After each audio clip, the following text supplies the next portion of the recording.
En este jueves 7 de enero te damos una cordial bienvenida. Compartimos una vez más en su presencia y que sea la oportunidad de poder disfrutar caminando día a día con nuestro Padre Celestial. Quiero enviar un saludo a todos los amigos y amigas que día a día se suman para escuchar palabra de Dios, pero también para compartir estos mensajes con amigos y conocidos y de esa manera poder ser en las manos de Dios un instrumento para bendecir a otras personas. Seguimos avanzando, entonces te invito a que busques en la palabra de Dios el libro de Génesis y vamos a leer allí en el capítulo 25 la historia de la familia de Isaac, ya teniendo esposa, que justamente fue la historia que ayer compartimos, donde el criado de Abraham viajó hasta el lugar donde vivía la familia de Abraham, la familia de su hermano, sus seres queridos, su parentela, y de allí Rebeca decide regresar para formalizar su matrimonio con Isaac. Y pasaron los años, Rebeca era estéril, dice en el capítulo 25, versículo 21. Allí menciona que Isaac oró a Dios y el Señor escuchó la petición de Isaac y permitió que Rebeca concibiera. Y concibió gemelos en su vientre. Y dice que allí esos niños luchaban en el vientre de Rebeca, y en el capítulo 25, versículo 23, dice que Dios le responde: 2 naciones hay en tu seno, y 2 pueblos serán divididos desde tus entrañas. El un pueblo será más fuerte que el otro pueblo, y el mayor servirá al menor. Y allí Dios le profetiza a Rebeca que el mayor serviría al menor, dando a entender de que el menor tendría la preeminencia, el menor tendría el liderazgo. Y a la hora de nacer, Esaú nació primero, entendiéndose como el mayor, y luego nace Jacob. Y hasta aquí podríamos decir de que tenemos una familia modelo, un matrimonio estable, dirigido por Dios, 2 hijos varones que nacieron en un contexto de un hogar de fe, un hogar donde se iba transmitiendo la promesa de Dios, de bendición a través de la descendencia de Abraham, en este caso ahora de Isaac, y ahora a través de Isaac, a través de sus hijos. Pero en el capítulo 25, seguimos siempre allí, en el versículo 27, dice que crecieron los niños y Esaú fue diestro en la caza, hombre del campo. Pero Jacob era varón quieto que habitaba en tiendas. Versículo 28 dice: amó Isaac a Esaú, porque éste comía de lo que Esaú cazaba. Pero dice que Rebeca amaba a Jacob. Y aquí tenemos una situación que necesitamos analizar. Aquí tenemos un padre que tiene preferencia por el mayor, por Esaú. Esaú podríamos decir que era el muchacho aventurero, el que salía a cazar, el que salía a poder ir de campamentos y regresar de nuevo a su hogar después de varios días. Jacob era todo lo contrario. Jacob era una persona más del hogar.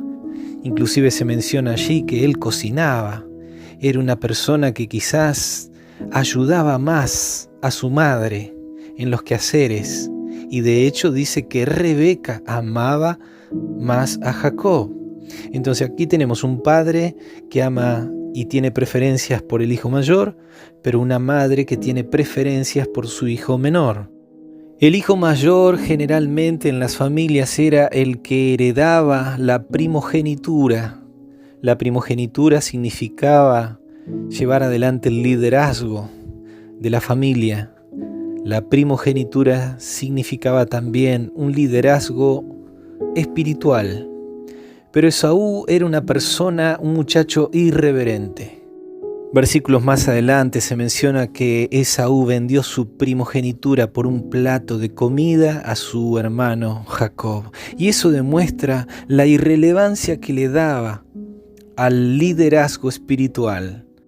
Si bien claramente los dos habían sido instruidos acerca de los planes de Dios, de los propósitos que Dios tenía para la descendencia de Isaac, para traer bendición a otras naciones, Esaú fue descuidado en esos principios.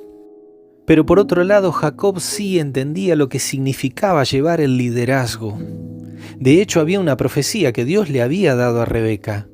El mayor servirá al menor, el menor tendría el liderazgo, pero eso tenía que ser conforme a los planes de Dios.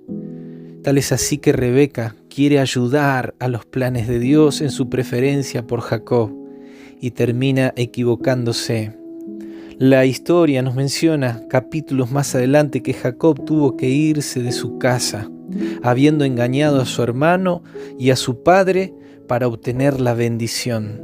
Por eso que Jacob quedó como un engañador y terminó huyendo ante las amenazas de Esaú. Y aquí vemos un hogar que había crecido como aparentemente un hogar modelo. Descuidos de los padres, preferencias, favoritismos.